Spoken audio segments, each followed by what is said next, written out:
सुखी परिवार जीने के कुछ वास्तु टिप्स। वास्तु का वक्त। राजेश शर्मा एक साधारण सा इंसान था जो दिल्ली के एक पुराने मोहल्ले में अपने परिवार के साथ रहता था। उसकी उम्र लगभग 42 वर्ष की रही होगी। एक प्राइवेट कंपनी में अकाउंटेंट का काम करता था। बीवी सावित्री, 2 बच्चे, बेटा रोहन और बेटी पायल और एक बुजुर्ग माँ यानी दादी अम्मा। परिवार छोटे घर में जैसे तैसे अपनी ज़िंदगी काट रहा था। बीते कुछ महीनों से घर का माहौल अजीब सा हो गया था। रोज़ कोई ना कोई परेशानी।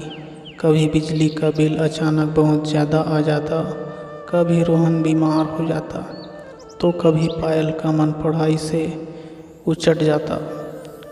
सावित्री की तबीयत भी अक्सर ढीली रहने लगी थी। राजेश को ऑफिस में बॉस की डांट झेलनी पड़ती थी और अब प्रमोशन का सपना भी धुंधला हो चला था। 18 मई 2025 की शाम थी। आंगन में बैठकर सब चाय पी रहे थे, लेकिन कोई मुस्कुराता नहीं था। सबके चेहरे पर चिंता की लकीरें थी। तभी दादी अम्मा ने गहरी सांस ली और कहा, बहुत दिन हो गए घर की दिशा दशा की तरफ ध्यान ही नहीं दिया। 18 मई को सोमवार है, बड़ा शुभ दिन है। वास्तु सुधारो बेटा, सब ठीक हो जाएगा। राजेश ने सिर झटक दिया। अरे अम्मा, ये सब पुराने ज़माने की बातें हैं। आजकल नौकरी और मेहनत ही सब कुछ है। मेहनत में कोई कमी नहीं, लेकिन जब दशाएं ही रुट जाए तो मेहनत भी उल्टा असर करती है। दादी की आवाज़ में भरोसा था। सावित्री को दादी की बात कुछ ठीक लगी। उसने तुरंत कहा, राजू जी, एक बार पंडित देव प्रकाश जी को बुला लेते हैं, देख ही लेते हैं कि क्या कहते हैं। राजेश ने भारी मन से हाँ कर दी।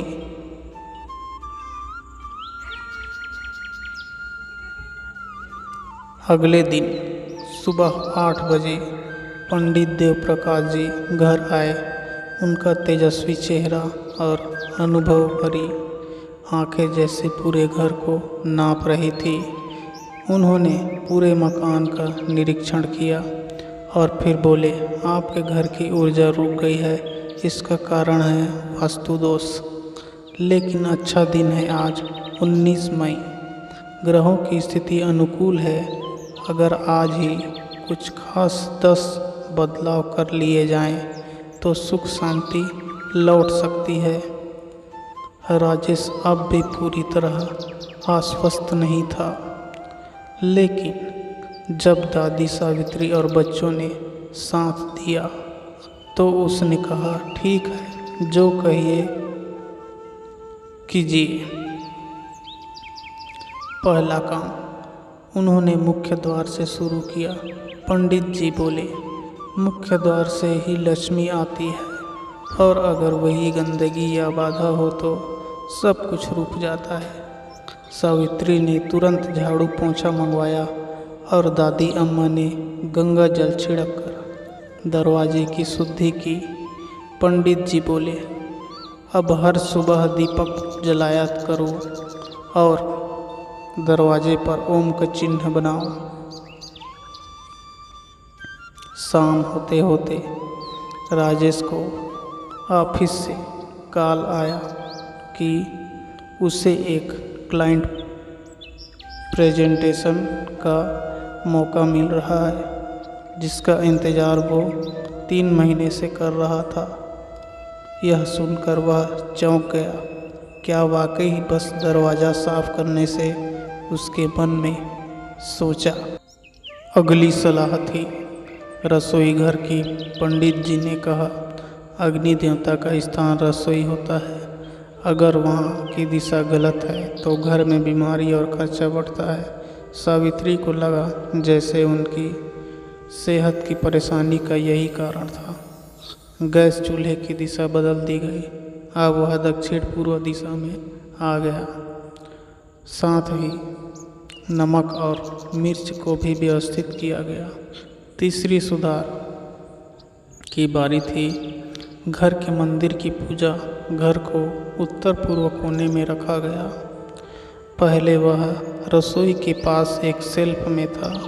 दादी अम्मा ने मिट्टी से धोकर उस जगह को पवित्र किया और भगवान की मूर्तियाँ वहाँ रख दी। फिर सबने मिलकर भजन गाया और पहली बार पूरे घर में सकारात्मक का एहसास हुआ। बारी थी बेडरूम की। पंडित जी बोले, पति पत्नी के रिश्ते का वास्तु सबसे ज़्यादा असर डालता है। घर की सुख शांति पर राजेश और सावित्री के कमरे में कुछ बदलाव किए गए। बेड को दक्षिण पश्चिम दिशा की दीवार से लगाया गया। शीशे को हटाया गया जो ठीक पलंग के सामने था। बेड के नीचे से टूटे हुए जूते, पुराने कपड़े निकाले गए और जलाए गए। पांचवा बदलाव था बच्चों की पढ़ाई के स्थान का। रोहन और पायल को कहा गया कि वे उत्तर दिशा की ओर मुंह करके पढ़ाई करें। स्टडी टेबल पर साफ सफाई की गई। टूटी पेंसिलें हटा दी गई और गणेश जी की छोटी प्रतिमा रखी गई। छठा सुधार घर में जल के बहाव को लेकर था। पानी की टंकी की दिशा और सिंक का स्थान चेक किया गया। लीकेज ठीक करवाया गया। पानी की बर्बादी रोकी गई। इसके बाद अगले महीने बिजली और पानी का बिल पहले से कम आया। सातवां टिप्स था इलेक्ट्रॉनिक्स उपकरणों की स्थिति। टीवी, फ्रिज, ओवन सब की दिशा और स्थिति ठीक की गई। टूटे पुराने उपकरण हटा दिए गए। यह सुधार करने के बाद घर में गर्मा गर्मी कम हुई। सबके बीच की बातचीत सौम्य हो गई।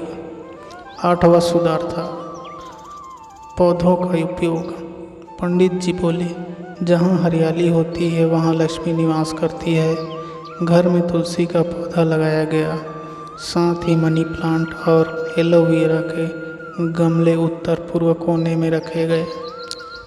इन पौधों की देखभाल करने की जिम्मेदारी पायल ने ली। अब वह हर सुबह पौधों को पानी देती और मंत्र गुनगुनाती। 9वां परिवर्तन था दर्पण का स्थान। कुछ दर्पण ऐसे स्थान पर थे जहाँ वे नकारात्मक ऊर्जा को दोहराते थे। एक दर्पण बिस्तर के सामने था जो संबंधों में तनाव बढ़ाता था। उसे हटाया गया। अब दर्पण को पूर्व दीवार पर लगाया गया जहाँ सूरज की रोशनी पड़ती थी। अंतिम 10वां और सबसे असरदार परिवर्तन था ध्वनि और मंत्र। हर सुबह पूरे परिवार ने मिलकर 5 मिनट तक ओम और गायत्री मंत्र का जाप शुरू किया। पंडित जी ने कहा, ध्वनि का कंपन ऊर्जा को दिशा देता है। शुरू में बच्चे हंसते थे, लेकिन एक हफ्ते बाद उन्होंने खुद माना कि अब पढ़ाई में ध्यान लगता है। 1 महीना बीता। घर में बीमारियां कम हो गई थीं। राजेश को प्रमोशन मिल गया था। सावित्री मुस्कुराने लगी थी। रोहन का टेस्ट अच्छा गया और पायल ने अपनी कविता स्कूल में सुनाकर पुरस्कार जीता।